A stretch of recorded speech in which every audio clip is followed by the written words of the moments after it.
Everyone, welcome back to my YouTube channel. तो जैसा कि आपको पता है, मैं आपको सी-टेट के ऑल सब्जेक्ट्स की मैराथन्स को कंप्लीट कवर करवा रही हूँ। इससे पहले मैंने सीडीपी की मैराथन को कंप्लीट कवर कर दिया है। उसके अंदर सारे इंपॉर्टेंट टॉपिक्स को कवर किया है। आप जाकर चेकआउट ज़रूर कीजिएगा, आपको स्क्रीन पर शो भी हो रही होगी। ये वीडियो अगर आपने देख ली तो आपके सीडीपी में जितने भी इंपॉर्टेंट टॉपिक्स हो सकते हैं, सारे कॉन्सेप्ट्स क्लियर हो जाएंगे। इसे करने के बाद आप क्वेश्चन ज़रूर लगाइएगा। और आज मैं स्टार्ट करने वाली हूँ साइंस की पैडागोजी को, जो कि आपकी 10 मार्क्स की पूछी जाती है। मैं आज इसमें सारी पैडागोजी को, जितनी भी होती है आपकी साइंस में, जितने भी इंपॉर्टेंट टॉपिक्स होते हैं, सारे मैं इस वीडियो में कवर करूंगी। इसीलिए आप वीडियो में लास्ट तक बने रहिएगा। चैनल पर नए हैं तो चैनल को सब्सक्राइब जरूर कीजिएगा। साइंस की पहले मैं पैडागोजी को कवर करूंगी, इसके बाद मैं आपके साथ कवर करने वाली हूँ 6th, 7th, 8th की NCERT को कंप्लीट कवर करवाऊंगी। साइंस की जो कि आपका 20 मार्क्स का पूछा जाता है, NCERT बेस होगा, तो प्लीज आप उन वीडियोस को भी जरूर देखिएगा। चैनल को सब्सक्राइब जरूर कर लीजिएगा ताकि आने वाली वीडियो की नोटिफिकेशन आपको मिल सके। क्लियर हो गया। अब बात कर लेते हैं साइंस की पैडागोजी के बारे में। देखिए, इंपॉर्टेंट है, 10 मार्क्स की पूछी जाती है। अगर ये आपने कंप्लीट वॉच कर ली तो आपके 10 मार्क्स कहीं नहीं गए। इससे पहले भी मैंने आपकी साइंस की पैडागोजी को कवर किया हुआ है, जब आपका सी-टेट का एग्जाम होने वाला था। आप वो चाहो तो वो भी देख सकते हो, उससे भी आपकी हेल्प हो जाएगी। क्योंकि अभी जो है आपके पास सी-टेट अभी आया नहीं है, नोटिफिकेशन भी नहीं देखने को मिला है, लेकिन चांसेस है कि जल्दी देखने को मिलेगा। अगस्त की लास्ट तक में भी कि आपका सी-टेट का नोटिफिकेशन आ जाए, तो इसीलिए आप अपनी तैयारी को करते रहिए कि जो आपकी सी-टेट की तैयारी है वो अच्छे से हो सके। देखिए, ये वीडियो आप जरूर कर लीजिएगा, बहुत ज़्यादा आपकी हेल्प होगी। तो स्टार्ट करती हूँ मैं साइंस की पैडागोजी को। मैं आज डिटेल में कवर करूंगी क्योंकि अभी हमारे पास बहुत ज़्यादा टाइम है। अगर टाइम कम होता है तो मैं उसी के अकॉर्डिंग आपको पढ़ाती हूँ। क्लियर हो गया। अब देख लेते हैं पैडागोजी को। विज्ञान में आपने क्या सीखा, बिल्कुल स्टार्टिंग से चलूंगी। विज्ञान में आपने क्या सीखा, क्या सब्जेक्ट नॉलेज आपने पढ़ी, वह टीचर द्वारा सिखाया गया ज्ञान है। इसमें पूछा जाता है ये पैडागोजी में। उसी ज्ञान को बच्चे विद्यार्थियों तक पहुंचाने के तरीकों को शिक्षण शास्त्र कहते हैं। वही चीज है कि बच्चे को किस तरीके से पढ़ाना है, क्या क्या चीजें उनके अंदर इंक्लूड करनी है, कौन सी विधि से पढ़ाना है, ये सारी चीजें किस में इंक्लूड होती है, शिक्षा शास्त्र यानी कि पैडागोजी में। ये मैंने आपको काफी बार बताया हुआ है कि किस तरीके से हमें बच्चों को पढ़ाना होता है, ये कौन बताता है, हमारा पैडागोजी। क्लियर हो गया। आगे देखिए, छोटी छोटी सी चीजें बताई हुई हैं कि पैडागोजी में होता क्या है। आपको एज अ टीचर नहीं बनना होगा, आप टीचर की तरह नहीं सोचोगे। आपको दिमाग में ये लाना होगा कि बच्चे थे तो आपको किस तरह के शिक्षक ज्यादा पसंद आते थे और आप किन विषयों में ज्यादा रुचि लेते थे। उसी तरीके की सोच के साथ जब आप अपने ज्ञान को बच्चों तक पहुंचाते हैं, दैट इज कॉल्ड पैडागोजी। इसके अंदर बिल्कुल मैंने डिटेल में इंक्लूड करा है कि पैडागोजी होती क्या है। आपको एक टीचर की तरह नहीं सोचना है, आपको ऐसे सोचना है कि आप जब छोटे थे आपको किस टाइप के टीचर्स पसंद आते थे, किस चीज में आपको रुचि होती थी, उसी टाइप से आपको बच्चों को देखना और बच्चों को पढ़ाना है। ये क्या है, हमारी पैडागोजी। आगे देखिए, जरूरी नहीं किसी व्यक्ति को अगर विषय वस्तु का अच्छा ज्ञान हो तो वह एक अच्छा शिक्षक है। ये तो नहीं कह सकते कि किसी टीचर को एक अच्छी नॉलेज है तो आप उसे टीचर बना देंगे। नहीं, अच्छा शिक्षक वह है जो पैडागोजी में भी निपुण हो, यानी कि ये भी जानता हो कि बच्चों को किस टाइप से पढ़ाना है, कैसे पढ़ाना है, खेल खेल में पढ़ाना है, दैनिक जीवन से उन्हें जोड़ना है, गतिविधियों से जोड़ना है, जीवन से रिलेट करके पढ़ाना है। तो ऐसी चीजें क्या होती हैं, हमारी पैडागोजी होती हैं। अब देख लेते हैं, तभी कुछ मैंने बॉक्सेस बनाए हैं ताकि आपको ये चीजें बहुत अच्छे से क्लियर हो जाए। डायरेक्ट पूछ लिए जाते हैं। तभी स्टूडेंट रुचिपूर्ण, तर्कपूर्ण एवं वैज्ञानिक ढंग से ज्ञान को प्राप्त कर सकेंगे। शिक्षा शास्त्र में शिक्षक को बच्चे के अंतर्मन को समझना जरूरी होता है, तभी वह उन्हें अच्छी शिक्षा प्रदान कर सकेगा। इसके अंदर शिक्षा शास्त्र को बहुत ज्यादा खोलकर बताया गया, तो प्लीज अच्छे से एक एक स्टेप समझिएगा कि पैडागोजी होती क्या है। ऑल सब्जेक्ट्स में आपके लिए ये हेल्पफुल रहेगा कि पैडागोजी होती क्या है। सब बोलते तो हैं कि पैडागोजी, लेकिन अगर पैडागोजी का मीन्स पूछा जाए तो वो क्या होता है, तो वो सारी चीजें इसके अंदर मैंने इंक्लूड करी हैं। आगे देखिए, शिक्षक को विद्यार्थी के नजरिए से सोचना होता है कि उसे किस चीज में इंटरेस्ट है, उसे किस तरीके से सीखना पसंद है। तो ये चीजें हमें एक्टिविटी में लानी होंगी अपनी, ताकि बच्चा सीख सके। इंटरेस्ट ले चीजों में और चीजों को अच्छे से सीख सके।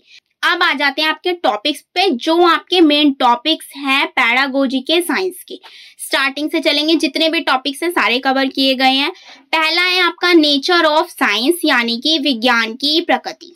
विज्ञान क्या होता है कि विज्ञान प्रकृति एवं प्रकृति में घटने वाली घटनाओं का अध्ययन होता है। साइंटिस्ट लोग क्या करते हैं, चीजों का एक्सपेरिमेंट करते हैं, वही चीज बताई गई है। विज्ञान के माध्यम से विद्यार्थियों को शोध तथा प्रायोगिक क्रियाकलापों में रुचि उत्पन्न होती है। जब वो कोई नई चीज देखते हैं तो जानने का प्रयास करते हैं, उस पर प्रयोग करने का प्रयास करते हैं, एक्सपेरिमेंट करते हैं नए नए, दैट इज कॉल्ड विज्ञान। यह स्टूडेंट्स को खोज करने में सहायता करता है।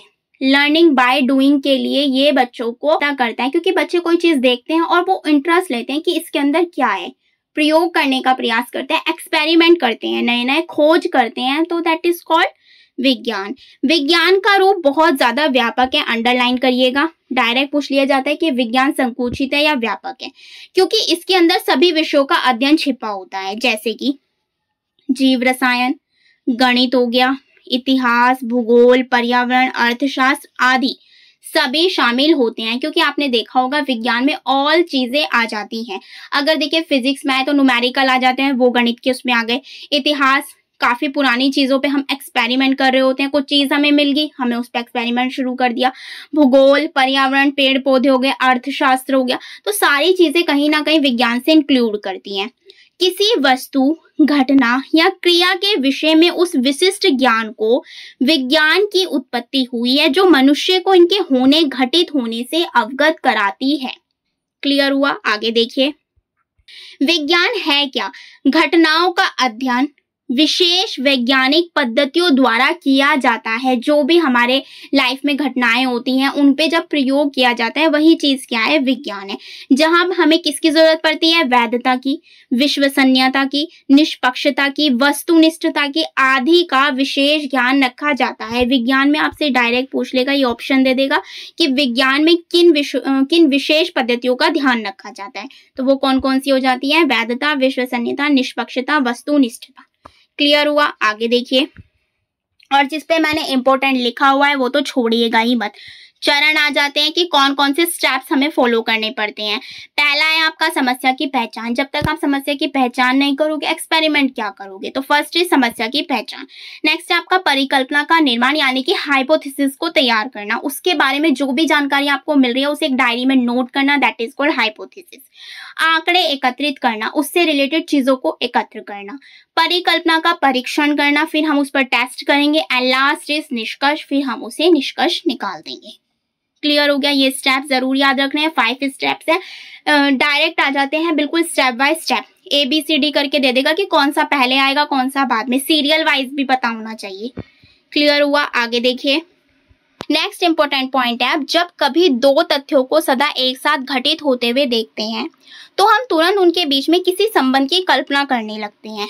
फिर इस कल्पना के आधार पर नए तथ्यों की खोज करना विज्ञान है।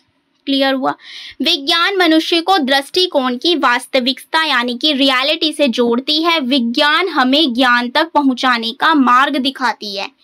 नेक्स्ट है, विज्ञान का रूप व्यापक है। ये फिर से आ गया, संकुचित नहीं है, व्यापक है और इसकी विभिन्न शाखाएं होती हैं। उनमें से कुछ प्रमुख हैं, जैसे कि आपने देखा होगा विज्ञान के अंदर ये सारी चीजें देखने को मिल जाती है, जैसे भौतिक विज्ञान, इसके अंदर न्यूमेरिकल ज्यादा होते हैं। इसके अलावा जो जैसे कि लाइफ से रिलेटेड चीजें होती हैं, जड़त्व हो गया, बल हो गया, गति होगी, इस टाइप की चीजें देखने को मिल जाती है। रासायनिक विज्ञान हो गया, केमिकल रिलेटेड चीजें जो हम मेडिसिन वगैरह में यूज करते हैं। जंतु विज्ञान हो गया, जिसमें हमें विभिन्न प्रकार के एनिमल्स के बारे में पता चलता है। जंतु विज्ञान, वनस्पति विज्ञान हो गया, जिसमें हमें दोनों के बारे में पता चलता है। एंड औषधि विज्ञान, ये तो बहुत ज्यादा इसके अंदर इंक्लूड होता है, क्योंकि इससे हम विभिन्न प्रकार की मेडिसिन तैयार करते हैं। आगे देखिए, फर्स्ट टॉपिक आपका खत्म हो गया, प्रकृति। अब है आपका विज्ञान पाठ्यक्रम यानी कि साइंस सिलेबस। पाठ्यक्रम वह मार्ग है जिसके अनुसरण करके छात्र शिक्षा के लक्ष्यों को प्राप्त करता है। सिलेबस क्या होता है? सिलेबस इसका जैसे कि आपको बताया, डिफाइन किया हुआ है पेडागोजी का, तो वो हमें क्या करता है कि जिससे हम लक्ष्य को प्राप्त कर सके, मतलब जिसे हम अच्छे से सीख सकें, दैट इज कॉल्ड सिलेबस, यानी कि साइंस सिलेबस के बारे में बताया गया है। डेफिनेशन देख लेते हैं। मुनरो ने बताई है कि पाठ्यक्रम में वे सभी अनुभव सम्मिलित होते हैं जिन्हें शिक्षा के उद्देश्यों की पूर्ति के लिए विद्यालय प्रयोग में लाता है। सिलेबस के अंदर ही तो सारी चीजें इंक्लूड होती हैं, सिलेबस के अकॉर्डिंग हम सीख रहे होते हैं, तो वही चीज इसके अंदर बताई गई है। विज्ञान की भाषा यानी कि लैंग्वेज, प्रक्रिया यानी कि प्रोसेस एवं विषय वस्तु विद्यार्थियों की आयु, उसके ज्ञान की सीमा के अनुकूल होना चाहिए। ये तो नहीं है कि आप 6th क्लास के बच्चे को 8th क्लास का सिलेबस पढ़ा रहे हैं, ऐसा तो नहीं होना चाहिए। बच्चे की एज को देख के भी कि 6th में है बच्चा, मतलब उसी के अकॉर्डिंग बच्चों को पढ़ाना, दैट इज कॉल्ड विज्ञान। विज्ञान की शिक्षा बच्चों के परिवेश के व्यापक संदर्भ के अनुकूल होनी चाहिए ताकि उनमें काम के संसार में प्रवेश करने लायक जरूरी ज्ञान एंड स्किल्स विकसित की जा सके। और आजकल स्किल्स का होना बहुत ज्यादा जरूरी है। ज्ञान तो हो लेकिन स्किल्स भी हो, जिसे प्राप्त करके बच्चा कुछ ना कुछ रोजगार प्राप्त कर सके। नेक्स्ट है पर्यावरण की चिंताओं के प्रति जागरूकता को संपूर्ण स्कूली पाठ्यचर्या में व्याप्त होना चाहिए। विज्ञान शिक्षा विद्यार्थियों को उन तरीकों एवं प्रक्रियाओं को बोध कराने में सक्षम होना चाहिए जो उनकी रचनात्मक यानी कि क्रिएटिविटी और जिज्ञासा को संपोषित करने वाला हो, विशेषकर पर्यावरण के संदर्भ में, जो हम चारों तरफ देखते हैं अपने आसपास, दैट इज कॉल्ड पर्यावरण। नेक्स्ट है विज्ञान पाठ्यक्रम का निर्माण कैसे होना चाहिए। तो राष्ट्रीय पाठ्यचर्या 2005 ये बात सुझाती है कि बच्चों के स्कूली जीवन को बाहर से जोड़ा जाए, बाहर के जीवन से जोड़ा जाए, मतलब जिससे बच्चा रिलेट करके पढ़ सके, अपनी जो लाइफ में उसकी चलता है उससे रिलेट करके पढ़ सके। कौन कहता है? राष्ट्रीय पाठ्यचर्या की रूपरेखा 2005 मैंने पढ़ा दिया है, इंपॉर्टेंट टॉपिक है। सीडीपी में अलग से सेपरेट वीडियो भी मिल जाएगी, सीडीपी में मैंने इस टॉपिक को इंक्लूड किया है, प्लीज जाकर वॉच जरूर कीजिएगा, बहुत आपकी हेल्प हो जाएगी। ये मैराथन मैं अभी से दे रही हूँ, अगर आप ये नोट्स बना लेते हैं, तैयारी कर लेते हैं, तो आपकी बहुत ज़्यादा एग्जाम में हेल्प हो जाएगी। अगस्त के लास्ट तक आपका नोटिफिकेशन देखने को मिल जाएगा, जहाँ तक उम्मीद है दिसंबर में आपका एग्जाम कंडक्ट करा दिया जाएगा। तो प्लीज़ अभी से अपनी तैयारी को स्टार्ट कर दीजिए, क्योंकि अभी आपके पास टाइम भी होगा। जो बीएड के बच्चे हैं उनके पास तो होगा, क्योंकि उनके एग्जाम खत्म हो चुके हैं। क्लियर हो गया? अब नेक्स्ट पॉइंट देख लेते हैं। पाठ्यक्रम यानी कि जो सिलेबस होता है रटने की पद्धति पर ना हो, समझने की प्रगति पर हो, उसमें क्रियाकलापों पर विशेष ध्यान दिया जाए। ये नहीं बच्चों को बस रटाने पर बल दिए जा रहे हैं, नहीं, बच्चों को खोज भी करवानी है, बच्चों को प्रयोग भी करवाना है, तो उसे हम क्या कहेंगे? विज्ञान कहेंगे। और ये कौन कहता है? एनसीईआरटी 2005। एनसीईआरटी 2005 के अनुसार विभिन्न वैधताओं यानी कि वैलिडिटी को आधार माना जाए। नेक्स्ट है आपका संज्ञानात्मक वैधता। ये जो पॉइंट्स मैं पढ़ा रही हूँ ये बहुत ज्यादा पूछे जाते हैं आपके एग्जाम में, पैडागोजी में इन्हीं से ज्यादा क्वेश्चंस बनते हैं, तो एक एक स्टेप को समझिएगा। पहला है संज्ञानात्मक वैधता यानी कि कॉग्निटिव वैलिडिटी। क्या होता है? पाठ्यक्रम जो हम बच्चों को पढ़ाते हैं उन्हें समझ में आना चाहिए तथा उनके द्वारा यह अर्थपूर्ण होना चाहिए। ये नहीं है कि बस बच्चों को पढ़ाए जा रहे हैं, उसका अर्थ मीनिंग कुछ नहीं निकल रहा है, ऐसा नहीं करना है। जो भी हम पढ़ा रहे हैं उसे बच्चे को समझ में भी आना चाहिए। नेक्स्ट पॉइंट क्या है कि बच्चे स्वयं करके सीखें। हमें बच्चे को प्रोजेक्ट कार्य प्रदान करने चाहिए जिससे कि बच्चा उसे स्वयं बनाए, स्वयं से सीखे, उसके अंदर उसे पता चले कि हो क्या रहा है। प्रोजेक्ट बनाने में भी काफी माइंड लगाना पड़ता है, तो ये चीज भी इसके अंदर बताई गई है। नेक्स्ट है शिक्षार्थियों की स्वाभाविक जिज्ञासाओं और सृजनात्मकता को प्रेषित करना चाहिए। संज्ञानात्मक वैधता यही बताती है, यानी कि क्रिएटिविटी वैलिडिटी क्या बताती है कि बच्चे को स्वाभाविक जिज्ञासा और सृजनात्मकों के लिए प्रेषित करना चाहिए, उसे उसका उत्साह बढ़ाना चाहिए, उसे प्रोत्साहित करना चाहिए कि आपको ये चीज करनी चाहिए। क्लियर हुआ? नेक्स्ट है आपका विषय वस्तु वैधता यानी कि सब्जेक्ट वैलिडिटी। पहला है सही शब्दों में सही वैज्ञानिक जानकारी दें। ऐसे शब्दों का प्रयोग किया जाए जिससे बच्चा समझ सके। रटने वाली चीजों को पाठ्यक्रम से हटा दिया जाना चाहिए। कठिन विषयों को सरल भाषा में कर देना चाहिए जिससे बच्चे आसानी से समझ सके। नेक्स्ट है प्रक्रिया वैधता यानी कि प्रोसेस वैलिडिटी। पहला क्या है, वैज्ञानिक सोच को विकसित करना इम्पोर्टेंट है। बच्चों में विज्ञान के प्रति जिज्ञासा और रचनात्मकता को बढ़ाती है, इम्पोर्टेंट है। उन्हें विभिन्न प्राकृतिक प्रक्रियाओं यानी कि नेचुरल प्रोसेस से परिचित कराना। क्लियर है, डायरेक्ट ऑप्शन में दे देता है कि कौन सा नहीं है, पॉइंट्स देकर। इसी तरीके से आते हैं पेडागोजी जो आपके सब्जेक्ट के क्वेश्चंस होते हैं। तो क्लियर है, आगे देखिए।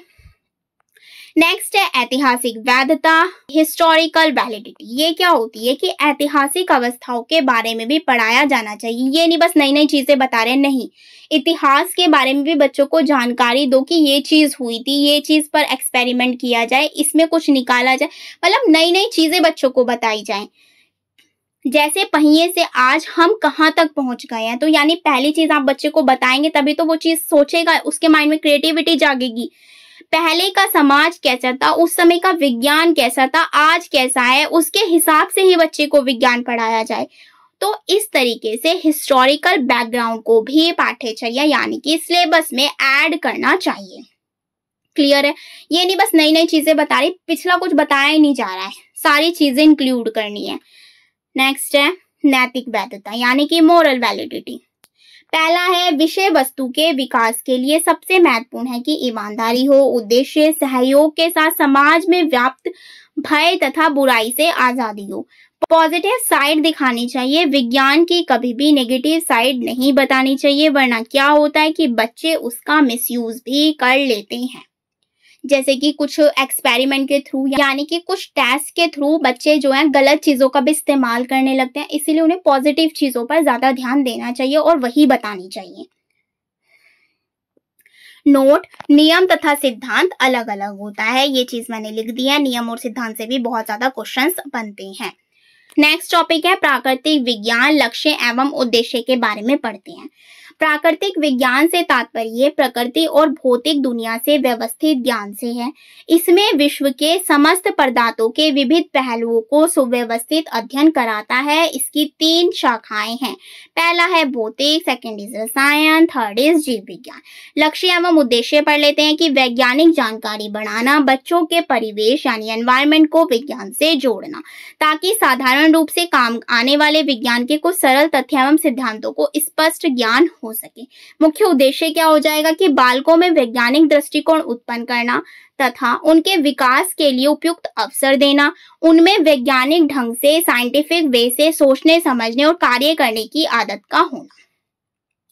नेक्स्ट पॉइंट है कि विज्ञान के अध्ययन स्टडी द्वारा विद्यार्थियों को यह पता चलता है कि सांस्कृतिक और सामाजिक उन्नति में विज्ञान के आविष्कारों का कितना ज्यादा योगदान रहा है। आज हम जो भी चीजें यूज कर रहे हैं, लैपटॉप, कंप्यूटर, गाड़ी, वो सब किसकी देन है? विज्ञान की देन है। विज्ञान के शिक्षण में इस बात पर भी जोर दिया जाता है कि सकारात्मक पहलुओं से ही बच्चों को अवगत कराया जाए, नकारात्मक से नहीं। ज्ञान का संबंध जो होता है वो अन्य विषयों से भी होता है और विज्ञान अन्य विषयों सब्जेक्ट को समझने यानी कि अंडरस्टैंड करने में भी सहायता प्रदान करता है। बच्चों में प्रयोग संबंधी कुशलता आनी चाहिए ताकि वे सरल साधारण वैज्ञानिक उपकरणों सामग्री से भलीभांति अवगत हो सकें। विज्ञान की पाठ्यचर्या करिकुलम को मुख्यतः विद्यार्थियों में विज्ञान, तकनीकी, टेक्नोलॉजी और समाज के अंतर संबंधों के प्रति जागरूकता लाने की ओर उन्मुख होना चाहिए। नेक्स्ट पॉइंट है विज्ञान के शिक्षण में ज्ञानात्मक यानी कि कॉग्निटिव, भावात्मक यानी कि अफेक्टिव, क्रियात्मक यानी कि साइकोमोटर सारी चीजों का यूज होता है। प्राथमिक स्तर पर बच्चों को उनकी मातृभाषा में ही सिखाना चाहिए, जो भी वो अपने घर से सीख कर आते हैं। नेक्स्ट पॉइंट है बच्चों को करके सीखने के लिए प्रेरित करना चाहिए। लर्निंग बाय डूइंग पर ध्यान देना चाहिए, लाइक बीज बोना, पेड़ लगाना, पेड़ों की रक्षा करना एक्सेट्रा। अब उच्च प्राथमिक स्तर पर देख लेते हैं विज्ञान में क्या क्या चीजें बताई गई हैं कि बच्चों को पहली बार विज्ञान से परिचय होता है, इसीलिए यही समय है जब उसे जानना है कि विज्ञान पढ़ने का अर्थ क्या है। उसे स्टार्टिंग में बताओ क्या है साइंस। नेक्स्ट है वैज्ञानिक अवधारणाएं, साइंटिफिक कॉन्सेप्ट्स। बच्चों के अनुभव जगत से संबंधित होने चाहिए ताकि वे समझ सके कि सूचनाओं का संगठन तथा प्रदर्शन करना स्क्रिप्ट्स व नाटक के द्वारा इस स्तर पर शिक्षण के महत्वपूर्ण अंग होने चाहिए ताकि ज्यादा से ज्यादा भागीदारी और सीखे हुए को बांटा जा सके। नेक्स्ट है सृजनात्मक कौशल यानी कि क्रिएटिव स्किल्स को प्रदर्शित एक्सप्रेसिस कर सके। उच्च प्राथमिक स्तर की पूरी अवधि में प्रक्रिया कौशलों यानी कि प्रोसेस स्किल पर भी जोर डालना चाहिए। नेक्स्ट है ताकि बच्चा स्वयं की पहलकदमी से अपने स्तर लेवल पर ही कैसे सीख पाता है यह सीख सके कि वो कैसे सीख रहा है। तार्किक चिंतन को बढ़ाना, मूर्त वस्तुओं को शामिल करके हाथ से की जाने वाली गतिविधियों द्वारा अमूर्त संकल्पनाओं को सरलीकरण करना चाहिए। मूर्त का मतलब होता है जो चीजें हम सामने देख पा रहे हैं।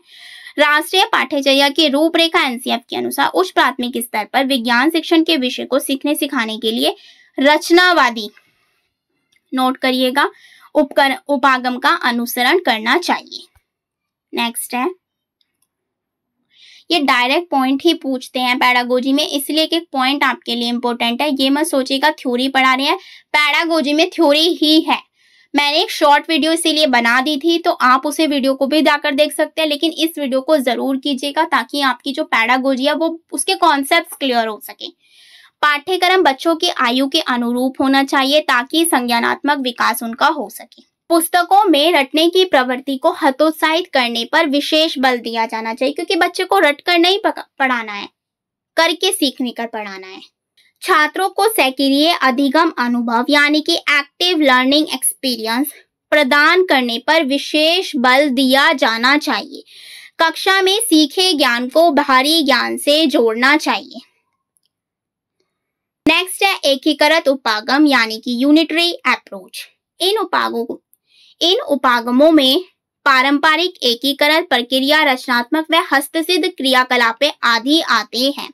उपागम क्या होता है कि इसके माध्यम से किसी विषय की शिक्षा दी जाती है। शिक्षक किस प्रकार पढ़ाता है, किस टेक्निक से पढ़ाता है, किस चीज का उपयोग करता है, किस दृश्य सामग्री का उपयोग करता है, सारी चीजें इसके अंदर इंक्लूड हो जाती है। क्या कहलाता है? उपागम कहलाता है यानी कि अप्रोच कहलाता है। नेक्स्ट है विज्ञान शिक्षण के क्या क्या उपागम हो सकते हैं कि विद्यार्थी और शिक्षक के बीच में एक अच्छा संबंध होना चाहिए, बहुत जरूरी है। ये नहीं है कि शिक्षक एटीट्यूड में या बच्चा एटीट्यूड में, ऐसा नहीं है, दोनों के बीच में मित्रता वाला संबंध होना चाहिए। उपागमों का प्रयोग उच्च प्राथमिक स्तर पर अधिक लोकप्रिय है यानी कि टीएलएम जिसे हम कहते हैं। छात्रों को बहुआयामी बौद्धिकता को संबोधित करने में सहायता प्रदान करनी चाहिए। क्लियर है? आगे देखिए। नेक्स्ट है अब अन्य उपागम यानी कि अदर अप्रोच। एकीकृत उपागम व्यवहारिक ज्ञान पर भी जोर देता है। ये छात्र केंद्रित शिक्षण पर बल देता है जिससे बालक सक्रिय रूप में अधिगम में रुचि लेते हैं। इस उपागम में पाठ्यचर्या सीखने को पर्याप्त अवसर देने चाहिए। प्राथमिक स्तर पर पर्यावरण अध्ययन के माध्यम से ही विज्ञान को पढ़ाया जाए।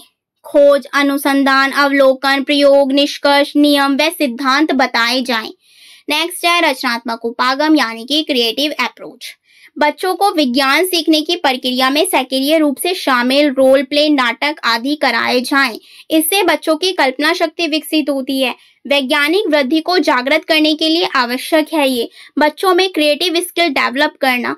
यहाँ पर एक्टिविटी एंड एक्सपेरिमेंट पर ज्यादा फोकस किया जाता है जिससे बच्चा करके सीखे। नेक्स्ट है हस्तसिद्ध क्रियाकलाप, हैंड्स ऑन एक्टिविटी। बच्चों को ऐसी गतिविधियां देना जहां बच्चा स्वयं से, खुद से प्रयास करके, एक्सपेरिमेंट करके, चीजों को देखकर, समझकर, अपनी थिंकिंग लगाकर सीखे।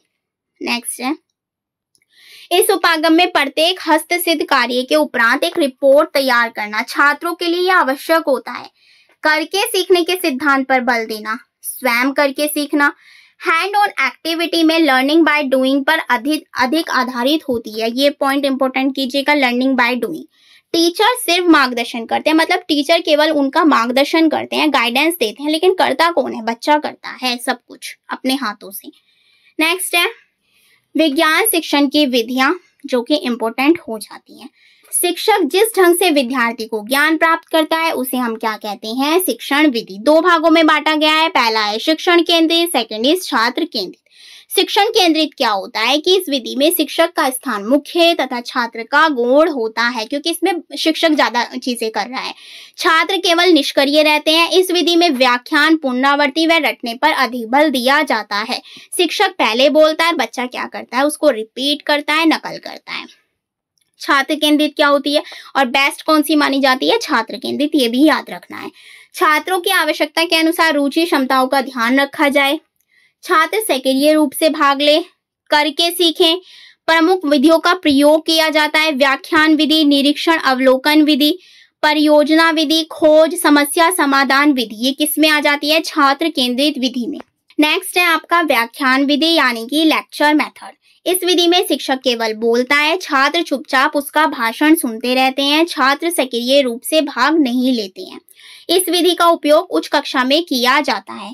यह सरल, संक्षिप्त व तरल गति से चलने वाली विधि है। इस विधि में प्रयोगशाला व उपकरणों की आवश्यकता नहीं होती, क्योंकि टीचर सिखा रहा होता है। इस विधि में छात्रों को ज्ञान जो होता है वो अस्थायी होता है। इस विधि में करके सीखने का कोई महत्व नहीं होता। छात्रों में रटने की प्रवृत्ति बढ़ती है। कौन सी थी ये, व्याख्यान विधि। लेक्चर में तो ज्यादातर टीचर ही यूज करते हैं, तो वो चीज।